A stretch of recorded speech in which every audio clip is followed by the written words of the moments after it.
Hi, in the second half of this video, our main objective is to focus on implementing delegation, feedback and delivery tools, managing time, resolving conflicts, and understand to manage the situation. Manage time efficiently. Supervisors often find that between helping their colleagues, managing their staff, and performing their own tasks, that there are not enough hours in the day for them. So, we are going to discuss some tools to plan and prioritize effectively and make the most of the time that you have and manage time efficiently. There are two very important things. One is 80 by 20 rule.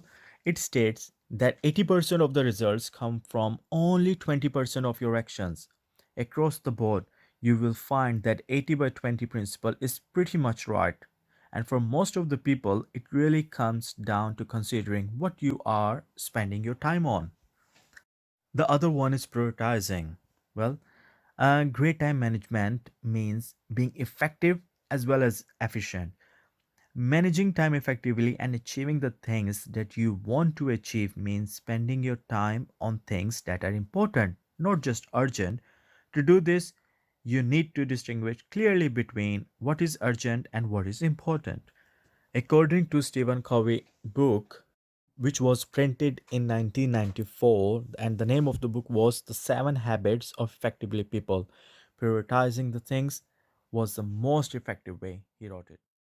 From one side, delegation can feel like more hassle than it's worth.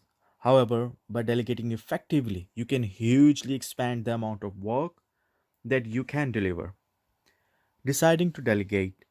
Delegation is a win win solution and situation for all involved, but only when it done correctly. Delegation allows you to make the best use of your time and skills, and it helps other in the team to grow and develop to reach their full potential in the organization. What is the criteria? Just keep the criteria in mind. That is, the task should provide opportunity for growth of another person's skill. One thing which is very important, some of the tasks such as performance reviews and tasks specifically assigned to you should not be delegated. To whom? Well, once you have decided to delegate a situation, think about the possible candidates for accepting the task. Things which you might think include what experience, knowledge, skills, and attitude does the person have? What training or assistance might they need? Do you have a time and resources to provide any training needed? Or what is the individual's preferred work style? When you first start to delegate to someone, you may notice that he or she may take longer than you do to complete the task. This is because you are an expert in the field and the person that you are delegating the task is a still learner. Providing instructions. Once you have worked through the above steps, make sure you brief your team member appropriately. Take time to explain why they were chosen for the job, what's expected from them, the goals you have for the project, all timelines and deadlines, and the resources on which they can draw. Let them know. Let them know how much supervision they can expect from you. If it is a large task, you may want to create a miniature project summary. You will want to make sure that the team member knows that you want to know if any problems occur and that you are available for questions or guidance needed as a progress. Monitoring the results. In delegating effectively, we have to find the difficult balance between giving enough space for people to use their abilities while still monitoring and supporting closely enough to ensure that the job is done correctly and effectively. When delegates come to you with a problem, and then you have to help them explore those solutions and reach a decision. It is important that you hold delegates to the original schedule that you agreed upon. Congratulate them on milestones, accomplishment, and deadlines met. If deadlines are missed, explore why. Don't be afraid to ask the progress reports. Troubleshooting delegation. Although delegation seems simple enough on paper, its application in real life can be much more difficult. Let's look at some of the most common delegation issues and how to solve them. One way to reduce the need for your time and to increase their independence is to show them where they can find the answers. Another approach is to ask them for recommendations when they have a problem. Then help them explore the possibilities and choose a solution. It may also be possible that you have assigned a complicated task to someone who is not prepared for it. And if this becomes the case, the best approach is usually to ask a senior person to assist the junior person with the task. Explain to the delegate what is done incorrectly and how it can be resolved. Characteristics of a good feedback. Well, in order for the feedback to be well received and acted upon, these main characteristics should be present. First one, specific. Be specific about what behavior you want the person to change. Timely. The feedback should be delivered as soon as possible for maximum effectiveness. Expressed directly. The feedback should be delivered in a direct manner to the person whose behavior needs to change. Behavior focused. The feedback should focus on the behavior that should be changed, not the person or the personality. Actionable. The feedback has to be about something the person can change. Complaining that their left handedness is causing a slowdown on the assembly line is not a productive at all, because it is not realistic to expect the individual to behave like that. Next one, helpful. Deliver the feedback in a manner that shows that you want to help the individual with this problem. Key attitudes include respectfulness, honesty, open mindedness, and empathy. Here we go. Feedback delivery tools. These are very, very important topic. Feedback delivery tools. Well, there is one direct criticism or praise. This is often used in informal feedback situations, but also can be used as a part of formal feedback. Remember the characteristic of a good feedback even when delivering these short terms, like that report you sent out today looked great. The next one is feedback sandwich. The feedback sandwich is a constructive way of delivering negative feedback.